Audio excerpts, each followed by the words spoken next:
ልናገር ላውራ ላዜም ልዘምር ከፍ አድርጌ ልመስክር መች ረሳኝ ልጅነቴ ያሳደገኝ እቅፍ አድርጎ በክንፎቹ የከለለኝ ሚካኤል አባቴ እስከ ዛሬ ያላልኩት ሚካኤል አባቴ በልቤ ውስጥ ያኖርኩት ሚካኤል አባቴ ዛሬ ላውራ በአደባባይ ሚካኤል አባቴ ረድቶኛል ከአባት በላይ ልጁ ነኝ የሚካኤል ልጁ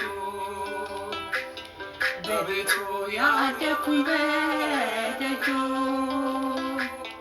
የልቤ ብዬ የምጠራው ሚካኤል ለኔ አባቴ ነው። የልቤ ብዬ የምጠራው ሚካኤል ነው።